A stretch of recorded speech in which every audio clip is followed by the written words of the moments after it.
Hello guys and welcome to a new mental strengths video on my channel. So today I will give you a couple of tips on how you can control your nervousness in the game. And without further ado, let's just start with the video. So my first tip is to breathe in and breathe out before a rally. Just controlled breathe in and out. Breathe in and out.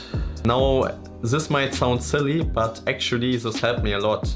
If you are nervous before a rally or just already before the match even started, be aware of your breathing. And if you're nervous, normally your heart is very fast, you know, it goes like this, or you're feeling dizzy, you know, or excited. And if you focus on something else, for example your breathing, this will actually calm yourself down. You will notice as you slow down with your breathing how you get more calm doing that. Also during the match, you had a long and tough rally. You lost the rally because you did a stupid mistake, which sucks of course, but instead of getting angry, just hold out your hand, you know, like badminton players do. Breathe in, breathe out. Take a couple of seconds before getting ready. Now this is very simple, but in my opinion it's a great tip for you guys. I see a lot of people rushing to getting ready and so on. So try this tip out and I'm sure you will greatly benefit from doing that. Even professionals like Momota or other world-class players do that.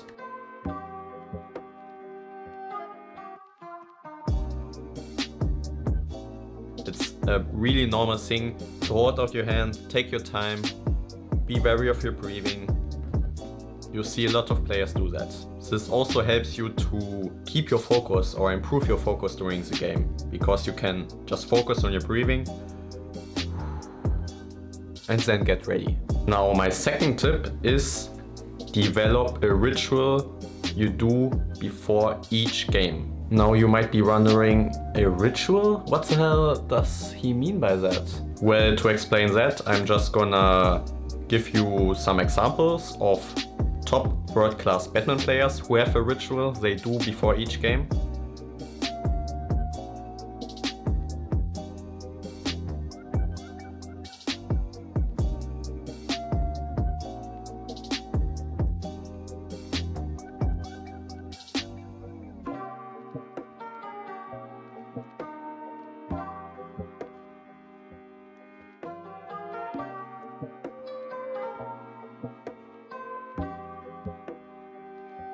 Now I think with these examples you get a pretty good idea what I mean by developing a ritual. It can be like that before each game you, I don't know, you could move your racket. Can be anything. Maybe that before each game you do like here, this, that and that.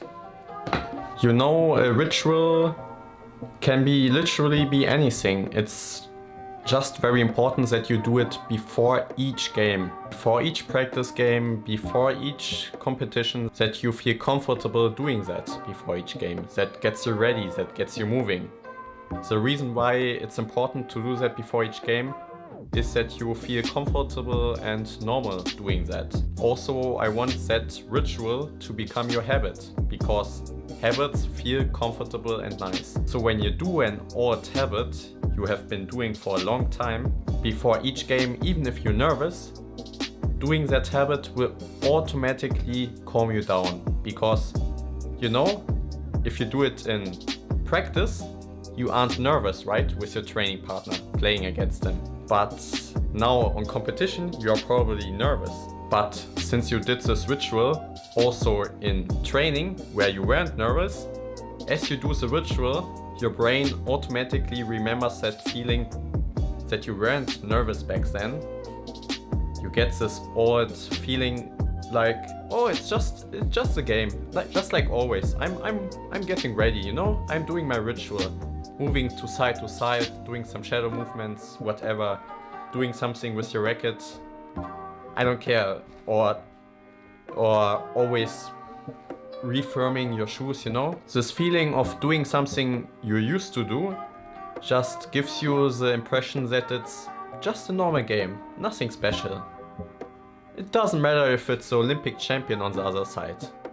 Doing your ritual will automatically feel you comfortable and get you ready for the match. There's a reason why Chao Tianchen always does it before each game, and he had a pretty good run this year, so you know, if he is successful doing that, maybe you should try that out as well. Just saying, I'm just saying. Well, that's it for today's video. I hope you could find some value in these 2 tips I gave you today. I think these are really helpful tips. Try them out and I'm sure you will become a mentally stronger person in competition. Leave feedback in the comments down below. Any thoughts, any questions, as always. And with that being said, see you guys in the next video.